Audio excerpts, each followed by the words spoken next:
Okay, again, welcome to another session with Mansang Kijivu Jivu Kulubally.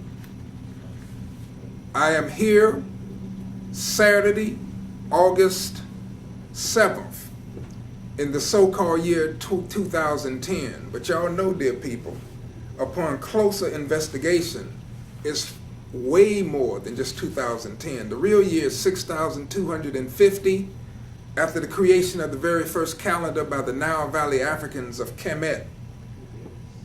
Our history, the African people's history, goes back and back and back to thousands of years.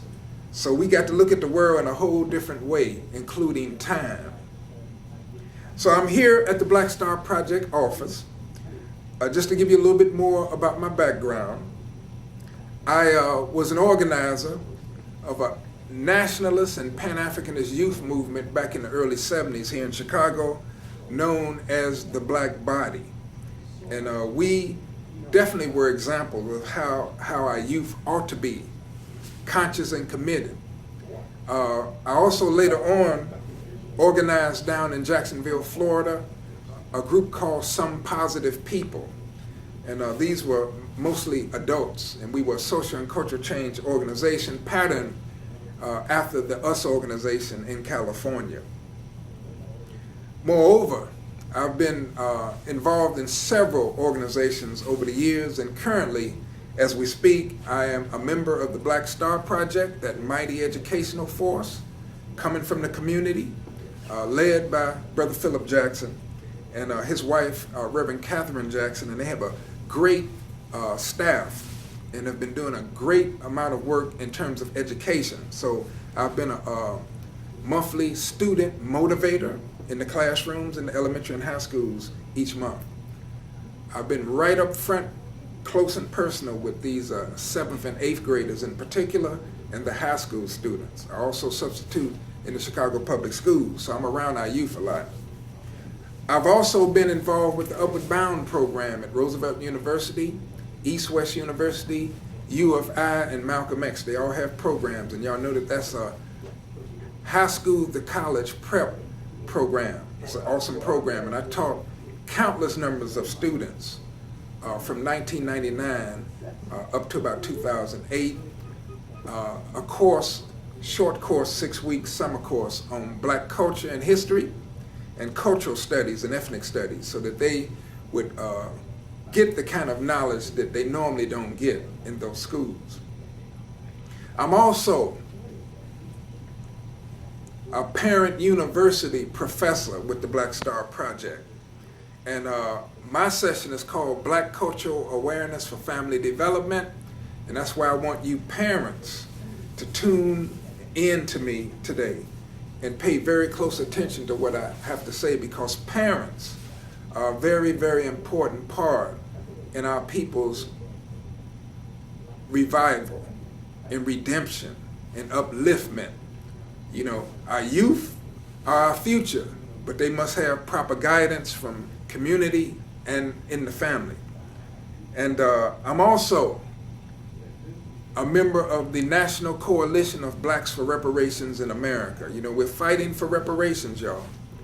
And NCOBRA defines reparations as a process, first and foremost, of healing, restoring, and repairing a people damaged by governments or corporations because of their group identity and in violation of their fundamental human rights. Also, corporations had a hand in harming our people. So reparations is a very important fight for African people, not only here in America, but worldwide, in Africa, and everywhere we are. We've been damaged systematically and intentionally by a number of European powers and others. And we demand repair. And that takes the form of more than 40 acres and a mule.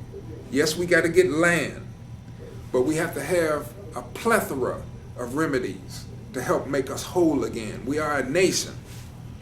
Also, I've been associated and affiliated with the US organization through its National Association of Kawaida Organizations.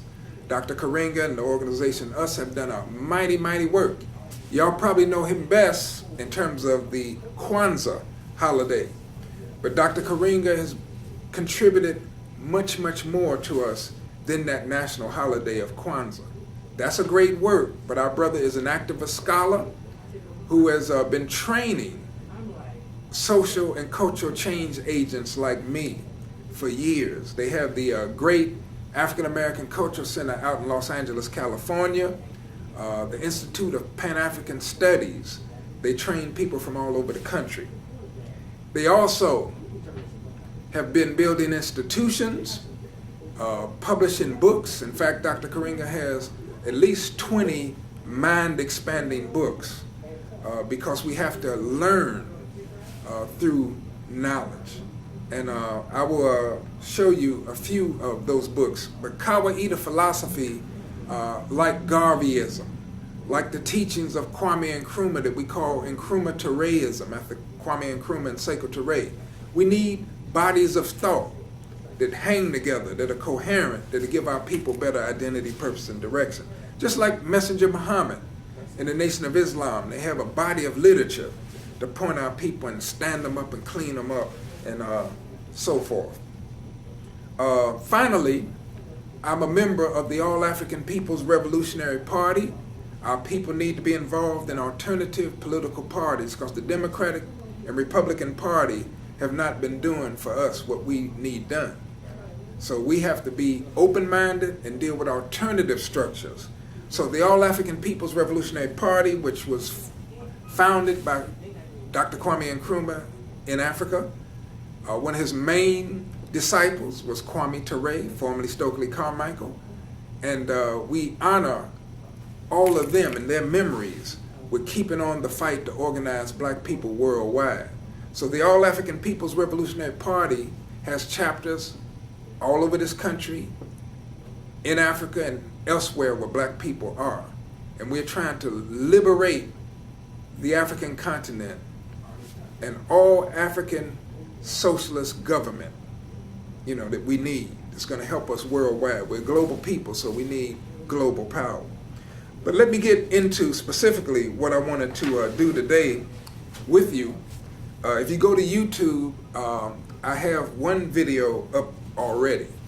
And in that video, I covered a lot of history, alternative understandings of history. In that video, I talked about America beginning as a European settler colony.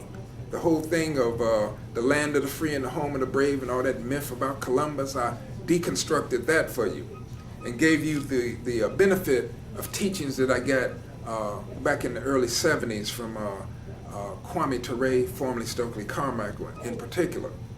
We talked about how someone in Europe developed a miniature missile launcher. Bad ideas about everybody else, particularly of color on the planet, was able to set sail, going around the planet, conquering, ruling, murdering, and plaguing everybody else.